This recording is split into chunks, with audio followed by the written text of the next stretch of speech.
Hi guys, and welcome back to the channel. It is a beautiful sunny winter day today, and I thought it would be the perfect time to reflect back on the Mediterranean cruise that we did earlier this year. And I wanted to do a little bit of a comparison between what were the biggest differences that I noticed between the Mediterranean cruise and the Caribbean cruises that we've done in the past. So Mediterranean versus Caribbean, let's go.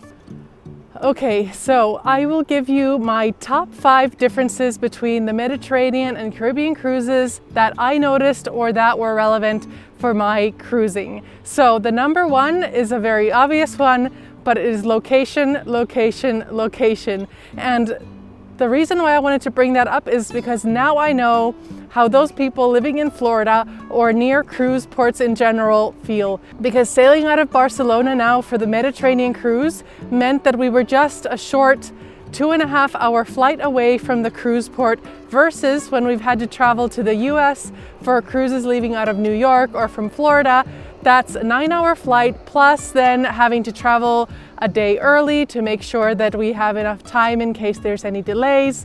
This just made it super simple and a totally different kind of cruise experience. I have to say, it was very strange having the feeling that I was still at home when I would be on a cruise the following day. So that was definitely a huge plus, and something that actually is very attractive for us when we think about possibly cruising the Mediterranean again. Number 2, a little bit related to location, are the ports. So for us, it was really interesting that all of the ports in the Mediterranean are very old cities with a rich heritage, with a rich history, and lots to see from old to modern. Obviously in the Caribbean you have ports like Cozumel, Mexico, and other ports around the Caribbean that do have a rich history, St. Thomas for example, but a lot of the ports in the Caribbean seem to be very touristy, and it seems that at least the immediate port area that you can walk around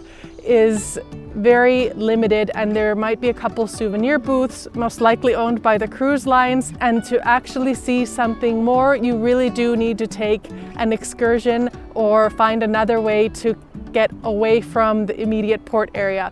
But here, all of the ports that we visited in Italy and in Spain, the cities are right there. So if you want to do a walking tour on your own, just explore, have some food, enjoy the local sites, that's fully possible. And there's no need to take an excursion if you don't want to. Of course, there's excursions available. If you want those, a lot of people do enjoy taking excursions, so that's also possible in both places. But I would have to say that I liked the richness of the ports here in the Mediterranean, although I have to say I have some long-lasting favorites also in the Caribbean, which were actually the ones I already mentioned, so St. Thomas and Cozumel in Mexico, which are wonderful. The third difference that I noticed was the language. So when we sail with Royal Caribbean out of the US ports, the whole onboard language is English.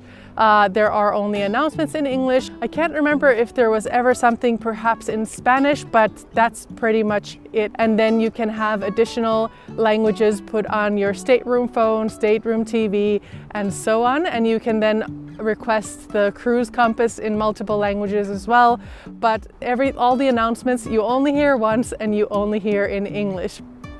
Now here in the Mediterranean, the main languages were Spanish and English, and also Italian. So then when they were doing the announcements, for example, the daily announcements, what's going on, everything was repeated 3 times in 3 different languages, which was a bit cumbersome to me. I mean, I get the thought behind it. It makes perfect sense. You're sailing out of a Spanish port. You have a lot more European tourists on board, a lot of the more local people on board. So of course you need to cater to that language. But for me personally, I would say that was a minus for the Mediterranean cruise, that a lot of the announcements took a lot of time to get through just because of all the languages that they needed to cover. But I do have to say it was very nice that English was still kind of the main language. The cruise compass was in English, and I didn't need to take any Spanish lessons to be able to enjoy that cruise. So all was well on the language side of things in the long run. Then number 4,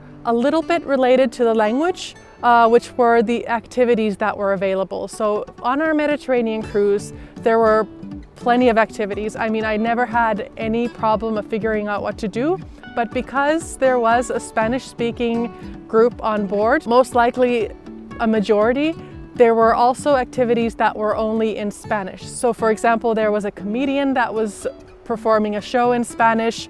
There were some movies that were being shown in Spanish, and some other musical performances and various activities that were in Spanish. Those were clearly marked in the cruise compass, and there was plenty to do outside of those activities. So I would never say that there was not enough to do, but it was just something that I wasn't expecting. And I have to say that on nights where there was only Spanish comedy available, for example, I was a little bummed out because I knew I wouldn't go to that show, I wouldn't get anything out of it.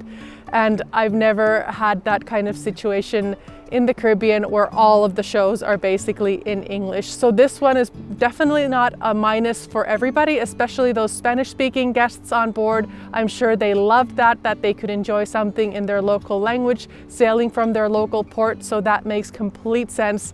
But just something for me to keep in mind, that the entertainment might be a bit limited in some of the offerings. I also noticed that they did have very similar activities. For example, they had the Sexiest Man competition in the Mediterranean, just like they had in the Caribbean cruises. But one thing that was missing, which is my favorite kind of fun, silly activity, was the belly flop competition. And I have to say that I don't know whether that was because of the current restrictions or because just there's not an audience or interest for that in the Mediterranean, but I really missed seeing that this time on board, especially since they had the Sexiest Man competition. I was thinking, well, why not do then the belly flop as well on another day, but we didn't see that this time. Other than that, in terms of activities and entertainment, everything was top notch. They had Grease, which was the onboard Broadway musical. They had lots of other entertainment, so we were definitely not bored on this cruise. Difference number 5 is the food. So for the majority, a lot of the food was exactly what we would expect in the Caribbean as well, and now we had in the Mediterranean. For example, in the Park Cafe, they have the kummelbeg sandwich, which is very famous and popular. It was exactly the same. I think my husband even mentioned that maybe the bun that it was served on was a little bit tastier, so kudos for that. The food that we had in the coastal kitchen was exactly as I remembered from my experiences in the Caribbean. Absolutely top notch. Everything was super tasty and very similar to what I remember. So I definitely felt the familiar Royal Caribbean vibe from the food that was served, but I did notice a couple differences, and mainly I would say in the kind of fast food, typical American choices. So one was at the dog house with the hot dogs.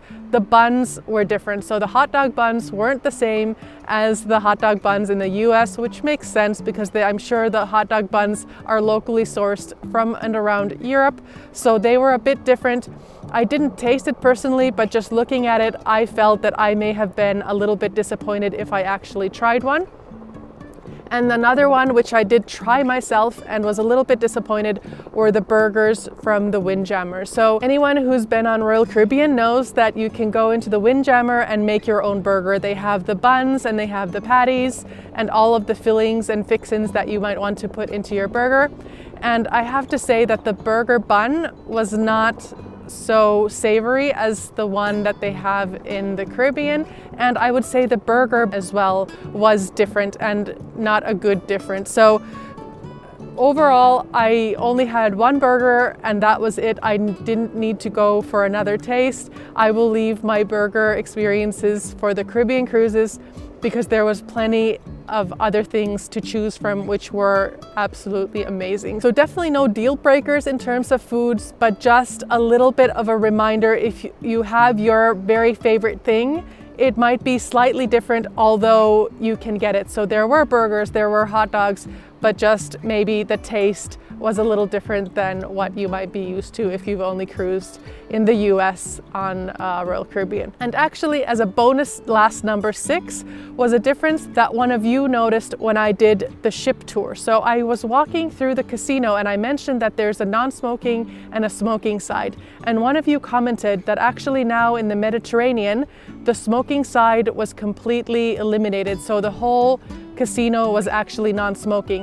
I didn't notice because I didn't go visit the normal smoking side. I just stayed on the non-smoking side, which I knew was definitely non-smoking. But that's something to keep in mind, that in the US, in the Caribbean, there is, on the Oasis class ships, there is a smoking side in the casino where you can smoke, and then there's a smoke-free side for all of you non-smokers. But apparently, I guess it might be something to do with the European law and the European restrictions that you're not allowed to have smoking indoors. So I'm assuming that's why then the smoking side was completely off limits. So just one final remark, there are smoking areas on board on the pool deck, even on the European cruises. So there will always be somewhere for you to enjoy a smoke if that's what you prefer. So I hope you like these differences. Have you been on a Mediterranean cruise and a Caribbean cruise? What have you noticed? Let me know down in the comments. Thanks for watching, and I will see you guys again next time. Bye.